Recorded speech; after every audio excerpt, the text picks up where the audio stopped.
Robert F. Kennedy Jr.'s recent decision to travel to Texas following the death of a second child possibly linked to measles raises significant concerns about his leadership at the Department of Health and Human Services, HHS, particularly in light of his long-standing criticism of vaccines. While his trip may be framed as a response to a tragic loss, it reflects a larger issue about his approach to public health, especially in the midst of a measles outbreak that has already claimed the life of another child in February. Kennedy's actions and rhetoric regarding vaccine safety have long been a subject of controversy.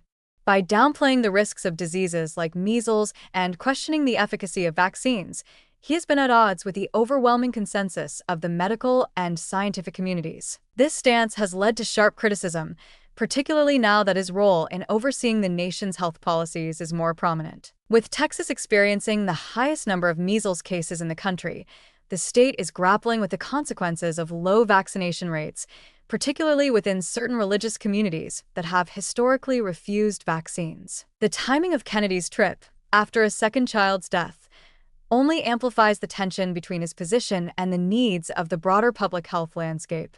The fact that this second death involves a child from the same Mennonite community as the first raises alarm bells about the dangers of neglecting vaccination. Despite his role as health secretary, Kennedy is expected to downplay or ignore mainstream medical guidance, which could further erode public trust in vaccination campaigns at a time when the nation is grappling with the resurgence of preventable diseases. While some may argue that Kennedy's visit to Texas is a show of empathy or leadership in response to a tragic event, it's essential to question whether his actions will have any real impact on reversing the dangerous trends that are contributing to the spread of measles. The disease's rapid spread within Texas is a stark reminder of how quickly vaccine-preventable diseases can gain a foothold in communities that resist vaccination.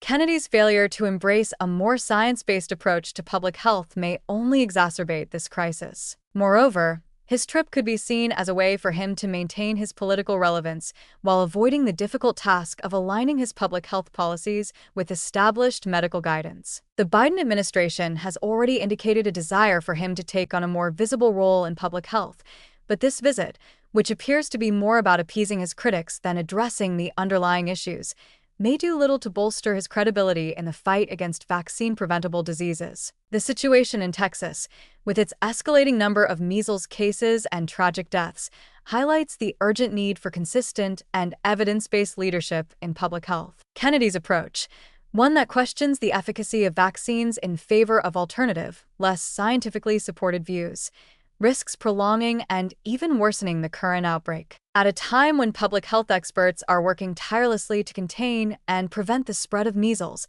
his actions could hinder the progress made by those dedicated to protecting the health and well-being of the population. Ultimately, while Kennedy's trip to Texas may serve as a symbolic gesture, it underscores a much deeper problem: a public health leader who has repeatedly undermined the consensus on vaccines and disease prevention. His lack of commitment to established medical science could further erode public trust and prevent meaningful progress in addressing vaccine hesitancy, which remains one of the greatest threats to public health today.